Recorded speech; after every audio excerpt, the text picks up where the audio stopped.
Topic थे that is human reproduction या sexual reproduction in human being, जिसके बारे में हमने पढ़ा। तो सेक्सुअल रिप्रोडक्शन में कुछ इंपॉर्टेंट पॉइंट्स हैं जो ह्यूमन बीइंग को जानने जरूरी है। पहला पॉइंट कि ह्यूमन बीइंग जो है वो सेक्सुअल डायमॉर्फिज्म शो करते हैं, मतलब इसमें मेल इंडिविजुअल जो होगा वो अलग होगा एंड फीमेल इंडिविजुअल जो होगा वो अलग होगा। अगर मेल एंड फीमेल डिफरेंट हैं दैट मींस रिप्रोडक्टिव स्ट्रक्चर्स जिनके बारे में हम स्टडी करेंगे that one will be different one. तो मेल के साथ जो एसोसिएटेड स्ट्रक्चर होता है उसे मेल रिप्रोडक्टिव सिस्टम कहते हैं, फीमेल के साथ एसोसिएटेड रिप्रोडक्टिव स्ट्रक्चर को फीमेल रिप्रोडक्टिव सिस्टम कहते हैं। दोनों में कॉमन क्या है कि मेल में पेयर ऑफ टेस्टिस होगा, फीमेल में पेयर ऑफ ओवरीज होंगे। फंक्शन दोनों का सेम है। टेस्टिस का मेन काम स्पर्म मींस मेल गैमेट को प्रोड्यूस करना है, ओवरी का मेन काम जो है वो एग सेल को प्रोड्यूस करना है। इसके अलावा टेस्टिस एंड ओवरीज फीमेल और मेल सेक्स हार्मोन्स को भी प्रोड्यूस करते हैं। मेल हार्मोन जो होगा दैट इज द टेस्ट्रोजन, टेस्टोस्टेरोन, जिसे हमारे पास पेयर ऑफ टेस्टिस प्रोड्यूस करते हैं। और फीमेल्स में दो हार्मोन्स क्रिएट होते हैं, एस्ट्रोजन एंड प्रोजेस्टेरोन। प्रोजेस्टेरोन का इंपॉर्टेंट रोल हमारे पास प्रेगनेंसी को मेंटेन करना होता है, फर्टिलाइजेशन के बाद इसका लेवल ज्यादा स्पीड चाहिए। एस्ट्रोजन जो है वो सेकेंडरी सेक्सुअल कैरेक्टरिस्टिक्स के लिए रिस्पांसिबल। इसके अलावा कुछ एक्सेसरी पार्ट्स भी आते हैं लाइक हमारे पास एपिडाइडमस है, वास रेफरेंस है, वास डिफरेंस है, कुछ एसोसिएटेड ग्लैंड्स हैं, seminal vesicle, prostate gland, Cowper gland and then external genital हमारे पास ऑर्गन आ रहा है जिसे हम पेनिस कहते हैं, जो कॉपुलेशन में हेल्प करता है मेल्स। फीमेल रिप्रोडक्टिव पार्ट में एसेसरी पार्ट में पेयर ऑफ फैलोपियन ट्यूब आती है जो 10 to 12 सेंटीमीटर हमारे पास लेंथ में रहती है। And this is the important point जो आपको एमसीक्यू में आ सकता है कि what is the site of fertilization in human being. तो साइट ऑफ फर्टिलाइजेशन जो होती है that is the fallopian tube, और अगर एग्जैक्ट लोकेशन की बात की जाए तो that is the ampulla region. इसके बाद एक इन्वर्टेड पेयर शेप स्ट्रक्चर आता है मस्कुलर पार्ट जिसे हम यूट्रस कहते हैं, और इसमें सबसे इंटरनल लाइनिंग जो यूट्रस की होती है उसे एंडोमेट्रियम कहा जाता है। ये लाइनिंग का नाम याद रखना क्यों जरूरी है, क्योंकि ये इंपॉर्टेंट है for the purpose of implantation. Fertilization के बाद जो जाइगोट बनता है उसकी जो अटैचमेंट होती है वो यूट्रस की एंडोमेट्रियम के साथ ही होती है। देन अंदर नीचे आते जाएंगे तो नैरो होता जाएगा रीजन, सर्विक्स है, देन हमारे पास एक्सटर्नल वेजाइना। अब इसके एसोसिएटेड गैमेट्स की बात की जाए तो मेल गैमेट हमारे पास स्पर्म है, फीमेल गैमेट हमारे पास ओवम या एग सेल। स्पर्म जो है that is divided into head region, neck region, middle piece and tail reason.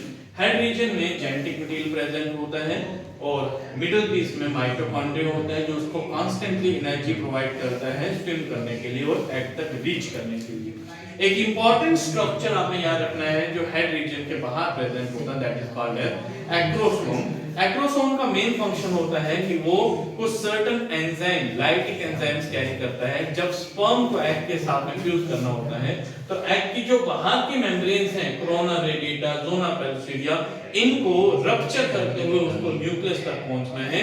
उसको रप्चर करने के लिए एक्रोसोम इंपॉर्टेंट रोल प्ले करता है। After reaching the sperm to the egg cell, fertilization is going to take place. So fertilization को हम define करते हैं with the fusion of haploid male gamete with the haploid egg cell to form a diploid zygote. उसे हम fertilization कहते हैं। Site of fertilization कहाँ पे होगी? Ampulla, that is the fallopian tube. और process क्या रहेगा? Male gamete reach करेगा female gamete के पास और 100 मिलियन ऑफ स्पर्म रिलीज होने के बावजूद सिर्फ एक ही स्पर्म हमारे पास फर्टिलाइजेशन कर पाता है और जाइगोट बनाएगा। अब जाइगोट के बाद ये जाइगोट माइटोटिकली डिवाइड करेगा तो दो स्टेजेस आती हैं। पहली स्टेज मास ऑफ सेल बनेंगे 16 to 12 सेल स्टेज जिसे हम मारूला कहते हैं। सेल्स अपने आप को कुछ इस तरह से अरेंज करते हैं कि बाहर एक सेल की लेयर बनती है ट्रोपोब्लास्ट कहा जाता है, पीछे बचे हुए सेल्स अपने आप को एक साइड में अरेंज कर लेते हैं जिन्हें जर्म सेल्स कहा जाता है और अंदर एक कैविटी डेवलप होती है जिसे ब्लास्टोसिस्ट कैविटी कहते हैं। अब ये ट्रोपोब्लास्ट यहाँ पे पहुंचने के बाद इस ट्रोपोब्लास्ट के जो बाहर वाले सेल्स हैं ये फिंगर लाइक स्ट्रक्चर बनाते हैं जिन्हें विलाई कहा जाता है। ये विलाई इस एंडोमेट्रियम को ब्रेक करते हुए इसको पेनिट्रेट करके अंदर चली जाएंगी और न्यूट्रिशन को ऑब्टेन करेंगी और उस इंपॉर्टेंट इवेंट को कहा जाता है इम्प्लांटेशन। तो इम्प्लांटेशन वो स्टेप होता है जिसमें अटैचमेंट होगी किसकी? ट्रोपोब्लास्ट की, जाइगोट की, किसके साथ में? यूट्रस की एंडोमेट्रियम की लाइनिंग के साथ। इम्प्लांटेशन के बाद हमारे पास एक एंडोक्राइन टिश्यू डेवलप होता है जिसे प्लेसेंटा कहते हैं। डिस्क शेप स्ट्रक्चर होता है जो न्यूट्रिशन प्रोवाइड करने में हेल्प करता है। माँ जो भी खा रही है बच्चे को न्यूट्रिशन मिल रही है इसके थ्रू, प्लेसेंटा के थ्रू, और उस प्लेसेंटा के थ्रू ही हमारे पास फीटस के अंदर जो भी वेस्ट डेवलप होता है वो उस फीटस की बॉडी से रिलीज होता है और मदर की बॉडी से रिमूव होता है। मींस नाइट्रोजनस वेस्ट को रिमूव करने में भी इंपॉर्टेंट रोल प्ले करता है। सर्टेन एंजाइम्स, एंटीबॉडीज, उन एंटीबॉडीज एंजाइम्स को जो है फीटस तक पहुंचाने का काम भी प्लेसेंटा हमारे पास करता है।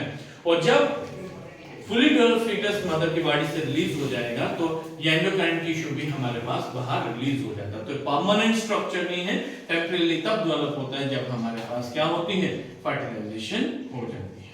अब इसमें एक और स्टेप आपने याद रखना है, कुछ important point, gestation period. Gestation period उस टाइम पीरियड को कहा जाता है जिसमें फर्टिलाइजेशन के बाद से लेके कितने समय तक डेवलपमेंट का टाइम पीरियड चाहिए फुली डेवलप्ड फीटस को तैयार करने के लिए, उस पीरियड को जेस्टेशन पीरियड कहा जाता है। और अगर हम ह्यूमन बीइंग के साथ डील कर रहे हैं तो हम कहेंगे कि ह्यूमन बीइंग का जो जेस्टेशन पीरियड होता है दैट इज अप्रोक्सीमेटली 9 मंथ्स। अगर डेज की बात की जाए तो 280 डेज कहा जाता है।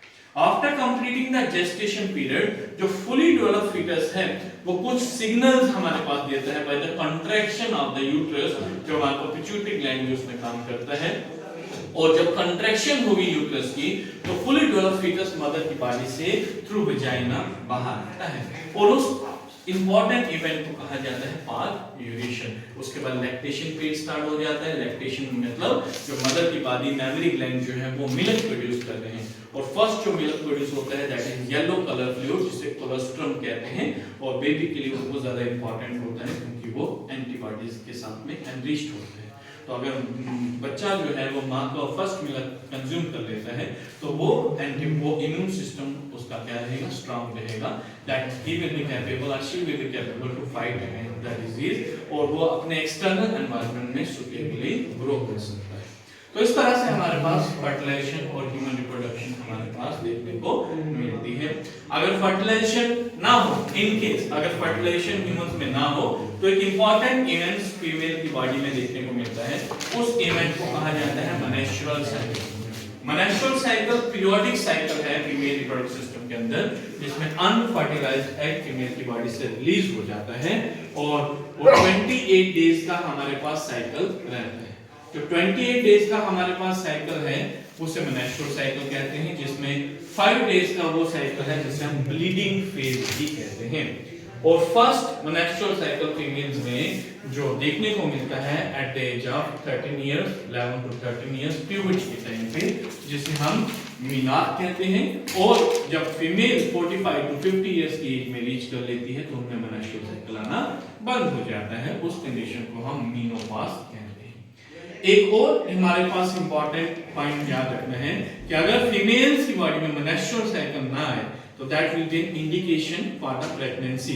कि मेंस्ट्रुअल साइकिल का ना आना मतलब फीमेल जो है दैट इज प्रेग्नेंट, और प्रेग्नेंट जब फीमेल होगी तो उसकी बॉडी मेंस्ट्रुअल साइकिल को रेगुलेट नहीं करेगी। That's all for today. इसको रिवाइज कर लीजिएगा, डायग्राम अच्छे से प्रैक्टिस कर लीजिएगा और इंपॉर्टेंट पॉइंट्स को आपने अच्छे से करना है। इंटरनली कहीं से भी आपको क्वेश्चन जो है वो पूछा जा सकता है। Thank you.